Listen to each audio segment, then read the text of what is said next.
Wait करिए। स्वागत है आपके अपने यूट्यूब चैनल माजान की आर्ट्स क्लास में। आज हम हिस्ट्री सब्जेक्ट हिस्ट्री का सेट नंबर 3 लेकर आ गए। वो कितना नंबर सेट? सेट नंबर 3 है। सेट 1 और सेट 2 वीडियो डाल चुके हैं। जो बच्चे नहीं देखे जाकर पहले वो वीडियो देखें, उसका लिंक हम डिस्क्रिप्शन में डाल चुके हैं। चलिए आज हम सेट नंबर 3 का फर्स्ट क्वेश्चन देखते हैं कि धौलावीरा किस राज्य में है। धौलावीरा किस राज्य में हुआ? धौलावीरा जो है गुजरात में पड़ता है। किस राज्य में पड़ता है धौलावीरा? तो धौलावीरा जो है गुजरात में पड़ता है। ए का आंसर होगा आपका सी नंबर। चलिए 2 नंबर क्वेश्चन पे चलते हैं। मगध साम्राज्य की स्थापना किसने की? मगध साम्राज्य का स्थापना किसने किया? तो ये बिंबिसार ने किया था। किसने किया था? मगध साम्राज्य का स्थापना बिंबिसार ने किया था। तो 2 का आंसर होगा आपका ए नंबर। 2 का आंसर क्या होगा? ए नंबर। बिंबिसार किस वंश से संबंधित है? बोलते हैं हर्यक वंश से थे। कौन हुआ? ये हर्यक। हर्यक वंश से थे संबंधित। हर्यक, ये हर्यक थोड़ा सा सुन के से है, हर्यक वंश से संबंधित है। हर्यक वंश से संबंधित। चलिए नेक्स्ट नंबर क्वेश्चन पे चलते हैं। 3 नंबर पे हम आश्रम व्यवस्था में कितने प्रकार के आश्रमों का उल्लेख मिलता है? आश्रम व्यवस्था में कितने प्रकार के आश्रमों का उल्लेख मिलता है? तो 4 प्रकार के आश्रमों का उल्लेख मिलता है। कितने प्रकार के? तो 4 प्रकार के आश्रमों का उल्लेख मिलता है। 3 का आंसर होगा बी नंबर। चलिए 4 नंबर क्वेश्चन पे हम चलते हैं। हेनसॉन्ग किस देश का यात्री था? हेनसॉन्ग किस देश का यात्री था? तो एक चीन का यात्री था। किस देश का यात्री था हेनसॉन्ग? तो चीन का यात्री था। 4 का आंसर होगा आपका सी नंबर। चलिए 5 नंबर क्वेश्चन पे चलते हैं। अकबर के दरबार में प्रख्यात गायक कौन था? अकबर के दरबार में प्रख्यात गायक कौन था? तो तानसेन था। कौन था? वो तानसेन था। 5 का आंसर होगा आपका ए नंबर। चलिए 6 नंबर क्वेश्चन पे चलते हैं। प्रसिद्ध ग्रंथ इंडिका की रचना किसने किया था? प्रसिद्ध ग्रंथ इंडिका की रचना किसने किया था? तो मेगास्थनीज ने किया था। किसने किया था? तो मेगास्थनीज ने किया था। 6 का आंसर होगा आपका बी नंबर होगा। चलिए 7 नंबर क्वेश्चन पे हम चलते हैं। 7 नंबर क्वेश्चन, प्राचीन भारत में धर्म की शुरुआत किस शासक ने की थी? प्राचीन भारत में धर्म की शुरुआत किस शासक ने किया था? तो धर्म का शुरुआत जो है अशोक ने किया था। किसने किया था? अशोक ने किया था। 7 का जो आंसर होगा सी नंबर। क्या अगर क्वेश्चन ऐसे आ जाए कि अशोक किस वंश से संबंधित है? तो ये मौर्य वंश से संबंधित है। किस वंश से? तो मौर्य वंश के। अगर क्वेश्चन ऐसे दे दे कि मौर्य वंश का स्थापना या संस्थापक कौन थे? वो चंद्रगुप्त मौर्य। लेकिन इस क्वेश्चन के अनुसार आपका जो आंसर होगा, धर्म का शुरुआत जो किया था अशोक ने किया था। 7 का आंसर होगा आपका सी नंबर। चलिए 8 नंबर क्वेश्चन पे चलते हैं। पाटलिपुत्रा नगर की स्थापना उदय ने किस नदियों के संगम पर किया? पाटलिपुत्रा नगर की स्थापना उदय ने किस किस नदियों के संगम पर किया? तो पुनपुन, गंगा, पुनपुन, सोन। किस किस? गंगा, पुनपुन, सोन, तीनों नदियों के संगम पे पाटलिपुत्र नगर का स्थापना किया। आज पाटलिपुत्र नगर को पटना के नाम से जानते हैं, जो बिहार की राजधानी है। 8 का आंसर होगा बाबू 3 नंबर। चलिए 9 नंबर क्वेश्चन पे चलते हैं। किसके अभिलेख में भूमिदान का उल्लेख मिलता है? किसके अभिलेख में भूमिदान का उल्लेख मिलता है? तो पहाबोधि गुप्त के अभिलेख में भूमिदान का उल्लेख मिलता है। 9 का आंसर होगा आपका सी। चलिए 10 नंबर क्वेश्चन पे चलते हैं। मेगास्थनीज भारत में किसके दरबार में आया था? मेगास्थनीज भारत में किसके दरबार में आया था? किसके दरबार में आया था? चंद्रगुप्त मौर्य के दरबार में मेगास्थनीज भारत आए थे। 10 का जो आंसर होगा आपका ए नंबर। ठीक। 11 नंबर क्वेश्चन में एल्लोरा में कैलाश मंदिर किस राजवंश ने निर्मित करवाया? एल्लोरा में कैलाश मंदिर किस राजवंश ने निर्मित करवाया या बनवाया? तो वह राष्ट्रकूट ने बनवाया था। किसने बनवाया था? तो राष्ट्रकूट ने। 11 का जो आंसर होगा आपका डी नंबर। 11 का आंसर क्या होगा?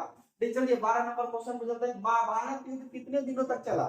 जो महाभारत का युद्ध है कितने दिनों तक चला? तो महाभारत का युद्ध 18 दिनों तक चला। कितने दिनों तक चला? तो 18 दिनों तक महाभारत का युद्ध चला। 12 का आंसर होगा डी नंबर होगा।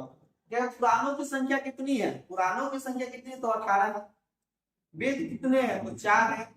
वेदांत कितने हैं? तो 6 है। और उपनिषद कितने हैं? तो 108 है। उपनिषद 108 है। चलिए हुआ इस क्वेश्चन को आप लोग कर दिए। जो बच्चे नहीं जानते उसको नोट डाउन कर लीजिएगा, नोट डाउन।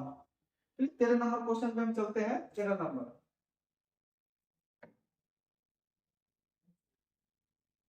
किस काल में वर्ण व्यवस्था वंशानुगत जाति में परिवर्तित हो गई? किस काल में वर्ण व्यवस्था वंशानुगत जाति में परिवर्तित हो गई? वो उत्तर वैदिक काल। किस काल में? तो उत्तर वैदिक काल में हो गया था। तो 13 का आंसर होगा आपका ए नंबर। चलिए 14 नंबर क्वेश्चन पे हम लोग चलते हैं। 14 नंबर क्वेश्चन पे 14 नंबर क्वेश्चन कहाँ है, देखते हैं 14 number question. 14 number question, Manusmriti में कितने प्रकार के विवाह का उल्लेख किया गया है? मनुस्मृति में कितने प्रकार के विवाह का उल्लेख किया गया है? तो वो 8 प्रकार के विवाह का उल्लेख किया गया है। अगर यहाँ पे बोलते कि महाभारत में कितने प्रकार के विवाह का उल्लेख किया गया है, तो उसका भी आंसर होगा वो 8 ही होगा, 14 का आंसर होगा सी। चलिए 15 नंबर क्वेश्चन चलते हैं। भीम ने हिडिंबा के साथ कौन सा विवाह संपन्न किया था?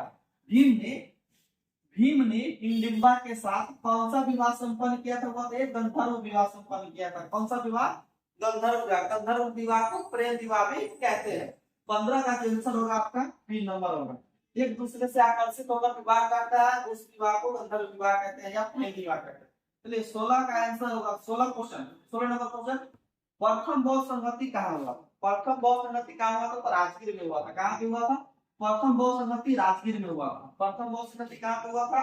वो राजगीर में। 16 का जो आंसर होगा सी नंबर। 16 का अगर प्रथम बौद्ध संगति किसके शासन काल में हुआ था? ये अजातशत्रु के शासन काल में हुआ था।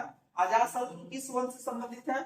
पायक वंश से संबंधित है। ठीक, चलिए 17 नंबर क्वेश्चन, तलवंडी में किस प्रसिद्ध संत का जन्म हुआ?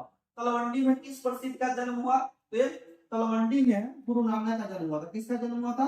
तो गुरु नानक का जन्म तलवंडी में हुआ था। 17 का आंसर होगा डी नंबर होगा। 17 का आंसर डी। चलिए 18 नंबर क्वेश्चन पे, आत्मा का पूर्ण जागरण मुख्य विषय है।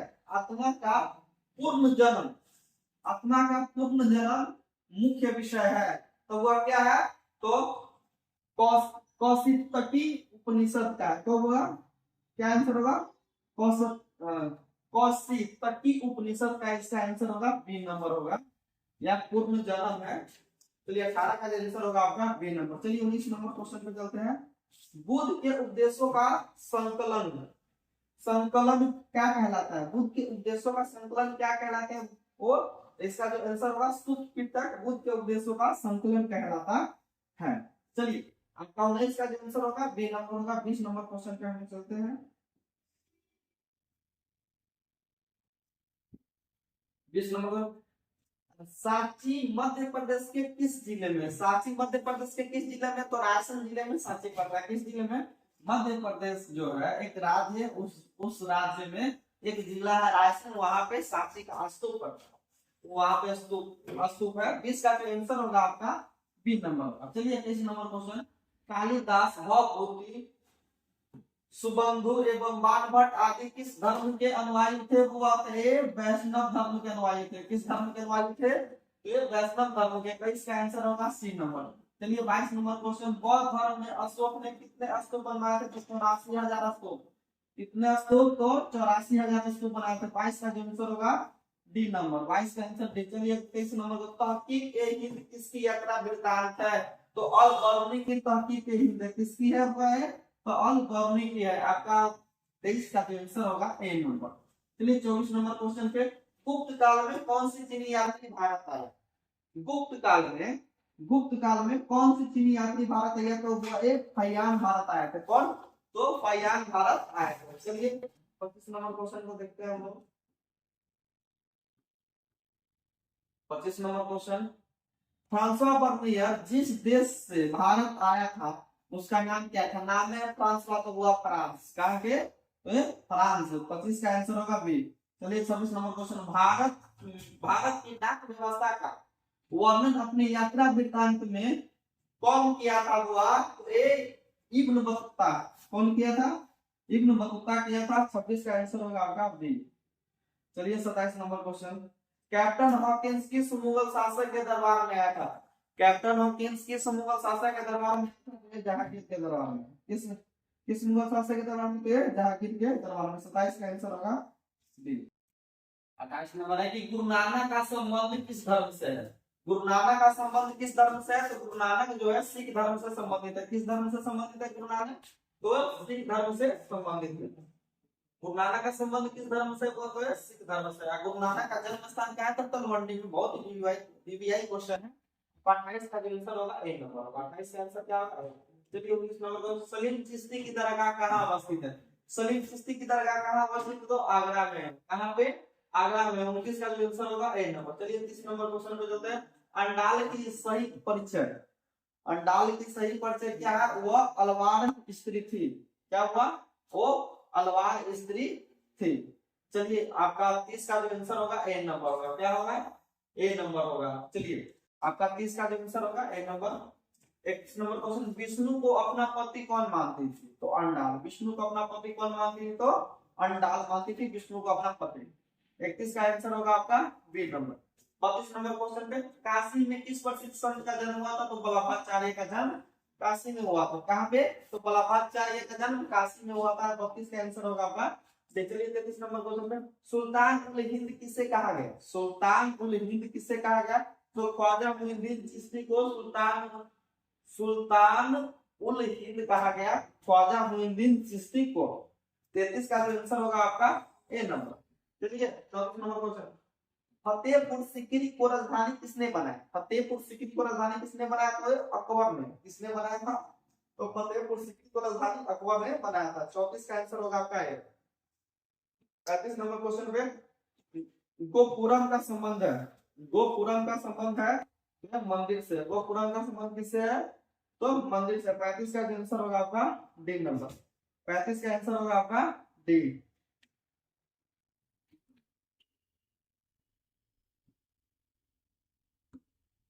36 नंबर क्वेश्चन पे, विजयनगर शासकों के जो उड़ीसा के समकालीन राजवंश के शासक था, वे उनका नाम क्या था? हुआ तो उनका नाम था गजपति। क्या नाम था? उनका नाम गजपति था। 36 का आंसर होगा आपका बी नंबर होगा। चलिए 37 नंबर क्वेश्चन पे, विजयनगर साम्राज्य की अंतिम राजधानी जो तिरुपति के समीप थी का क्या नाम था? तो चंद्रगिरी नाम था। क्या था? तो चंद्रगिरी। 37 का आंसर होगा आपका ए। चलिए 38 नंबर क्वेश्चन, उड़ीसा के गजपति राज्य की स्थापना हुई थी। उड़ीसा के गजपति राज्य की स्थापना कब हुई थी? तो 1435 ईस्वी में हुआ था। कब हुआ था? तो 1435 ईस्वी में। 38 का आंसर होगा आपका बी। चलिए 39 नंबर क्वेश्चन को देखते हैं, किस विदेशी यात्री ने अपने यात्रा वृत्तांत 3 समुद्रों पार की यात्रा लिखकर भारत रूस मैत्री का आधार तैयार किया था? तो किसने हुआ? अफनासिस निकितन। किसने? तो अफनासी निकितन। कौन है वो? अफनासी निकितन। 39 का आंसर होगा आपका बी। चलिए 40 नंबर क्वेश्चन को देखते हैं,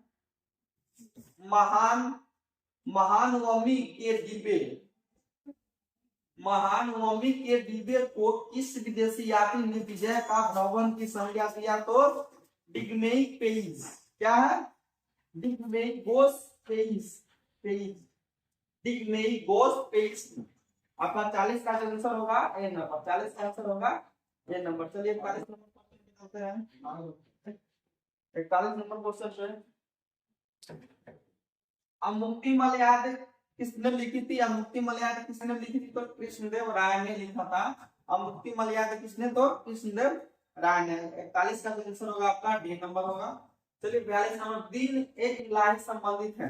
दिन ए इलाही संबंधित है तो अकबर से संबंधित है। कहना दिन ए इलाही धर्म का स्थापना कब हुआ था? तो अकबर ने इसको स्थापना किया था 1581 या 1582। दोनों में से अगर कोई टी आए ऑप्शन में तो आप इसको टी कर लीजिएगा। इसलिए 42 का आंसर होगा सी नंबर। लेकिन स्थापना वही पूछते कि दिन ए इलाही धर्म का स्थापना कब हुआ था? 1581 या 1582 में हुआ था। चलिए 43 का आंसर, तंबाकू का सेवन सर्वप्रथम किस मुगल सम्राट ने किया था? तंबाकू का सेवन सर्वप्रथम किस मुगल सम्राट ने किया था? तो वह सेवन के बाद, यानी कि कौन सबसे पहले उसका स्वाद सीखा था? कौन मुगल सम्राट? तो अकबर। सेवन मतलब होता है उसको अपनाना, यानी कि खाना सेवन कर लिया था, यानी कि खाया था। तंबाकू को सर्वप्रथम किस मुगल सम्राट ने खाया था? तो अकबर खाया था। 43 का आंसर होगा आपका डी। 44 नंबर, आईने के अनुसार सिंचाई वाले क्षेत्रों में वर्ष में कुल फसलें होती थी तो कितने? 3 फसलें होती थी। एक वर्ष में कितने फसल होती थी? तो 3। 44 का आंसर होगा आपका बी। चलिए 45 number question. 45 number, Pargana Mughal काल में था। परगना मुगल काल में क्या था? तो एक प्रशासनिक प्रमंडल था। क्या था? एक प्रशासनिक प्रमंडल था। आपका 45 का आंसर होगा ए नंबर। 45 का आंसर होगा ए नंबर होगा। चलिए 46 नंबर क्वेश्चन पे, अकबरनामा एवं आईन अकबरी के अनुवादक कौन थे? अनुवादक हुआ कौन थे, कौन कौन ने इसका अनुवाद किया था?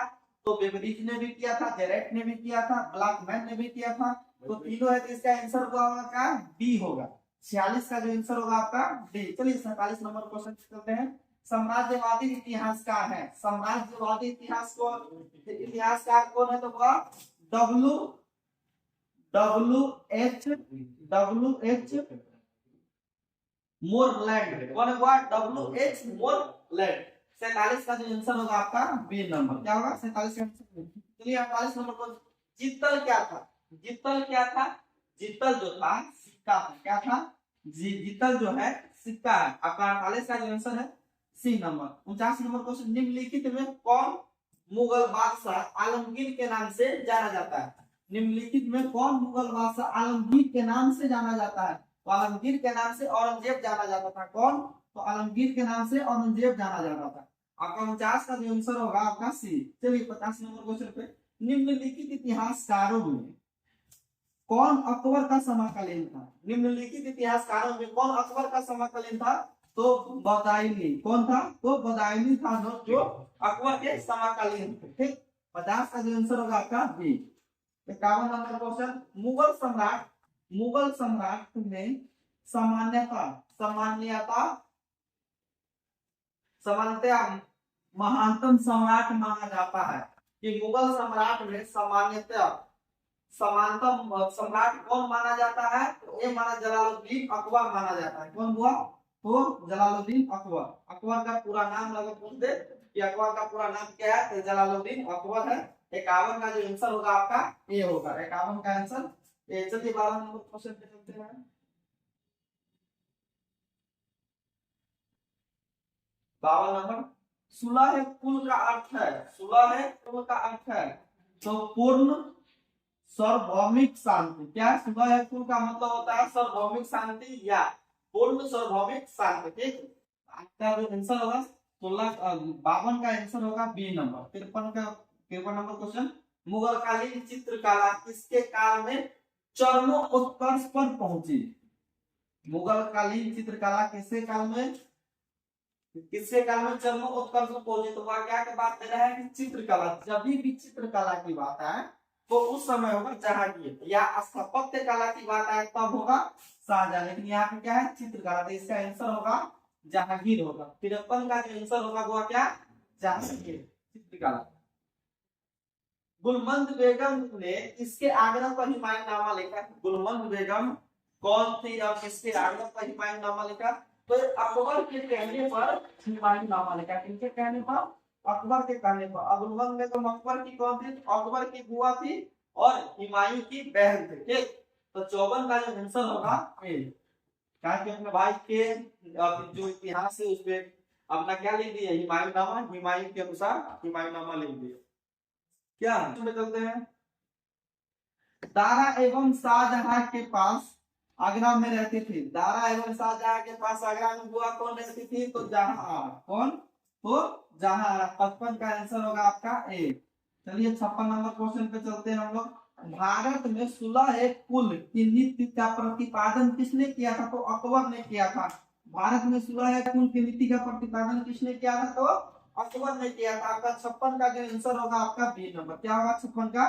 चलिए 57 नंबर क्वेश्चन पे चलते हैं। भारत का अंतिम मुगल सम्राट कौन था? तो भारत का अंतिम मुगल सम्राट बहादुर शाह जफर या बहादुर शाह द्वितीय, दोनों इन्हीं का नाम है।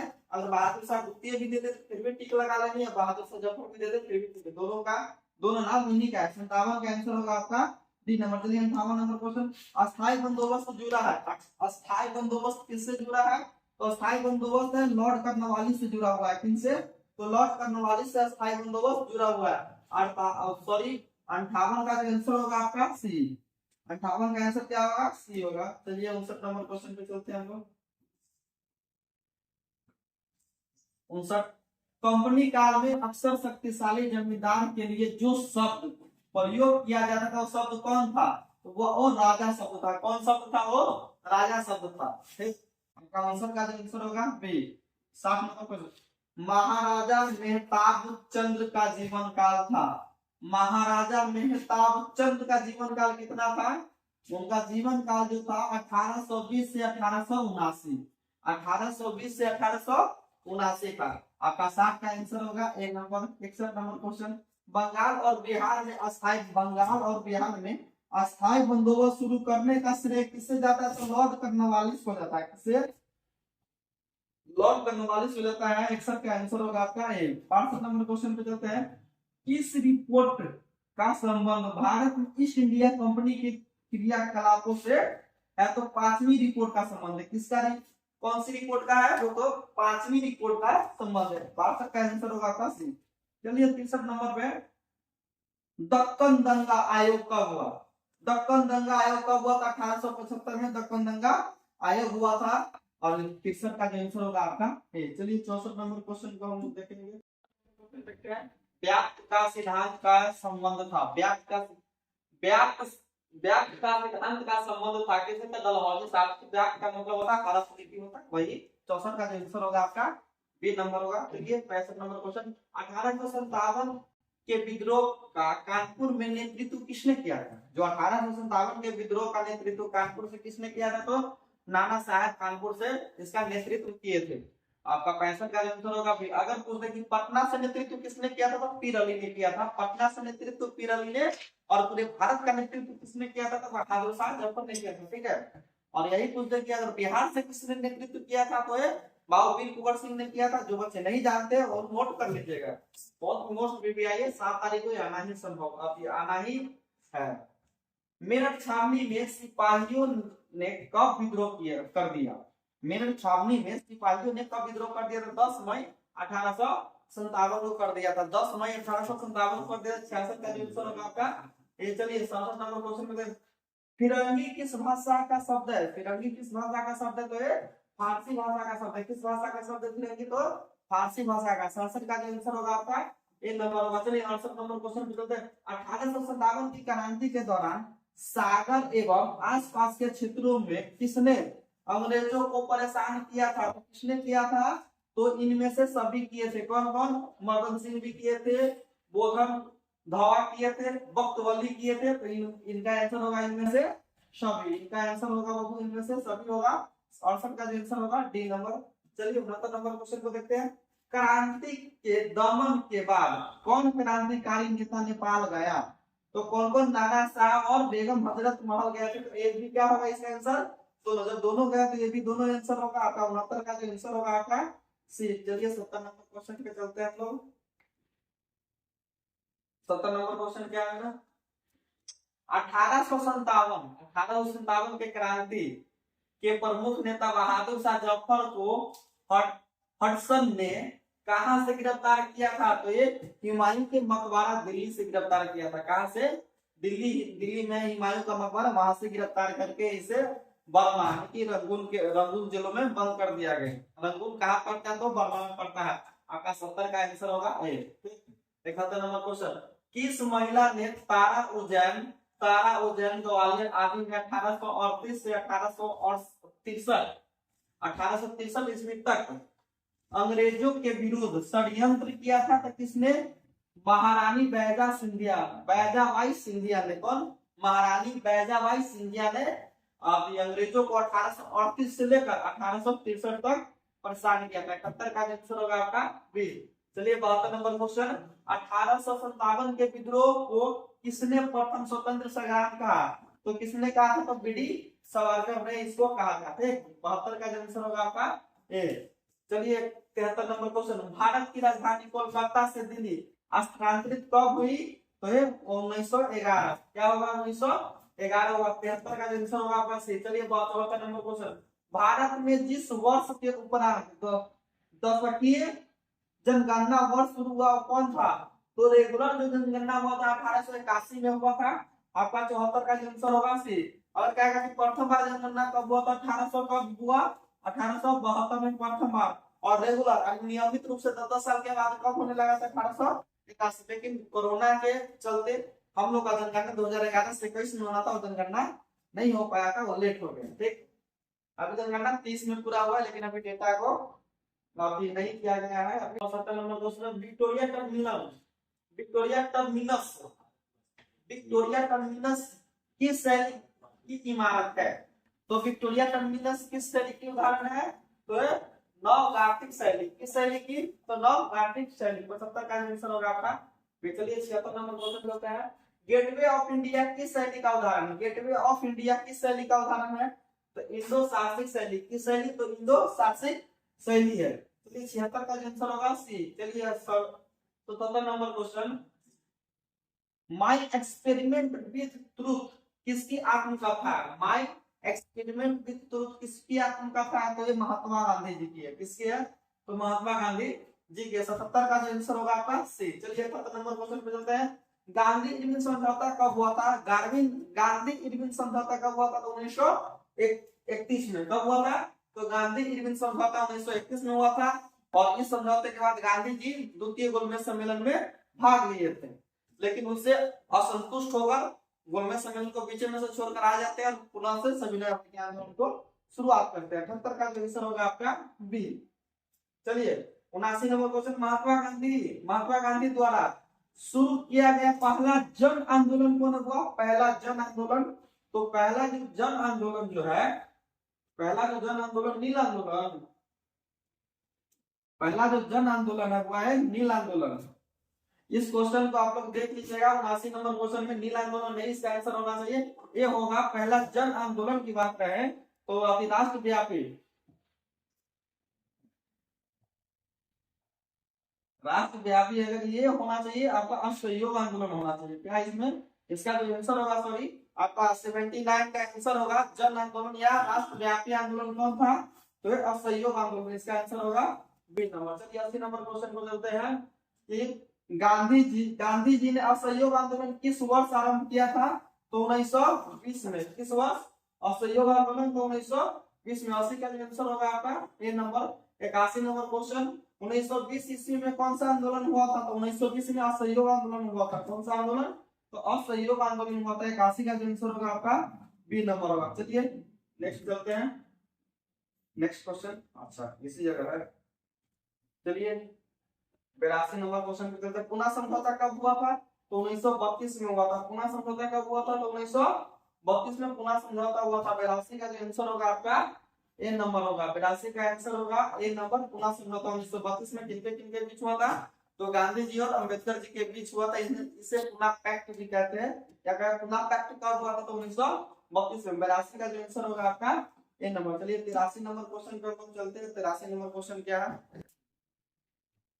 महात्मा गांधी ने किसके विषय में निम्न शब्द कहे थे? हुआ असफल हो रहे बैंक का उत्तर स्थितीय चौक तकरीफ मिशन। किसको? तकरीफ मिशन के बारे में गांधी जी ये वक्तव्य दिए थे अपना। तो 83 का आंसर होगा आपका ए। 84 नंबर क्वेश्चन, 1937 ईस्वी में कितने प्रांत में विधायी सभाओं का चुनाव हुआ? तो 11 प्रांतों में हुआ। कितने प्रांतों में? तो 11 प्रांतों में हुआ। आपका 84 का आंसर ये होगा।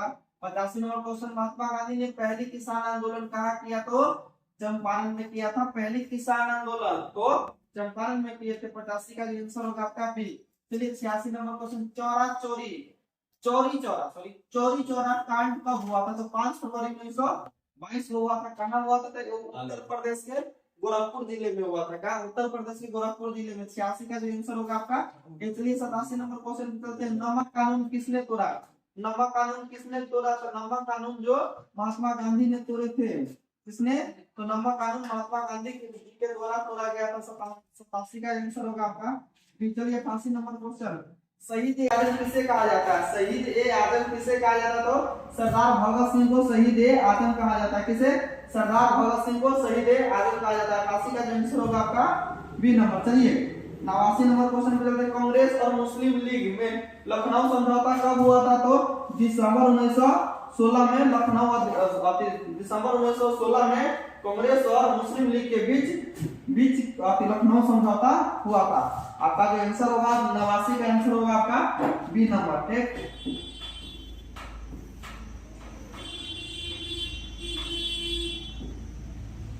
90 फ्रंटियर या सीमांत गांधी किसे कहा जाता है? तो सीमांत गांधी, खान अब्दुल गफ्फार खान को सीमांत गांधी के नाम से जाना जाता है। खान अब्दुल गफ्फार खान को सीमांत गांधी के नाम से जाना जाता है। 90 का जो आंसर होगा आपका ए नंबर होगा, 90 का आंसर ये। चलिए 91 नंबर क्वेश्चन, मोहम्मद अली जिन्ना के बारे में कौन सा कथन सही है? मोहम्मद अली जिन्ना के बारे में कौन सा कथन सही है?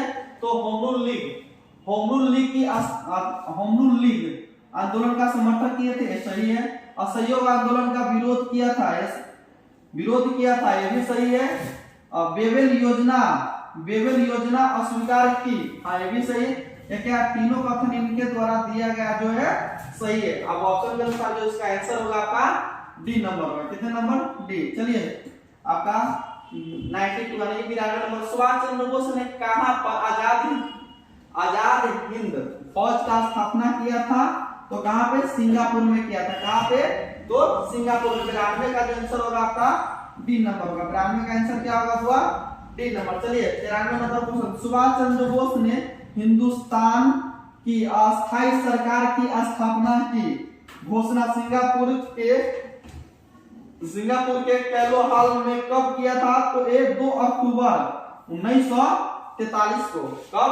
तो 2 अक्टूबर 1943 को। 93 का जो आंसर होगा आपका सी नंबर होगा। चलिए 94 नंबर क्वेश्चन को चलते हैं।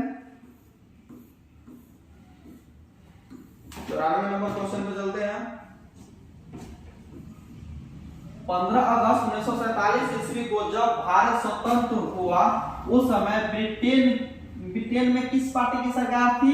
तो लेबर पार्टी की सरकार थी। किस पार्टी की सरकार थी? तो लेबर पार्टी की सरकार थी। 94 का जो आंसर होगा आपका ए नंबर होगा। चलिए 95 नंबर क्वेश्चन, कांग्रेस की स्थापना कब हुआ था? 1885 में कांग्रेस का स्थापना हुआ। कांग्रेस का स्थापना कब हुआ था? 1885 में कांग्रेस का स्थापना हुआ। आपका 95 का जो आंसर होगा आपका सी नंबर। चलिए 96 नंबर क्वेश्चन से चलते हैं। भारतीय संविधान के प्रारूप समिति के अध्यक्ष कौन थे? भारतीय संविधान के प्रारूप समिति के अध्यक्ष कौन थे?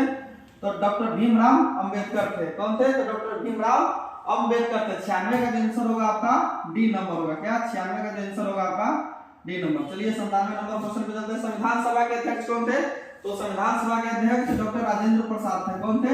डॉक्टर राजेंद्र प्रसाद। 97 का आंसर होगा आपका ए। चलिए 98 नंबर क्वेश्चन पे चलते हैं। मुस्लिम लीग ने कैबिनेट मिशन की संवैधानिक योजना पर स्वीकृति कब दिया था? 16 जून 1946 को इन्होंने स्वीकृति दे दी थी। 98 का जो आंसर होगा आपका ए नंबर होगा। चलिए 99 नंबर क्वेश्चन पे चलते हैं। 99 नंबर क्वेश्चन, 24 जनवरी 1950 को संविधान सभा के कितने सदस्यों ने संविधान पर हस्ताक्षर किया था? तो 284 सदस्य किए थे। कितने?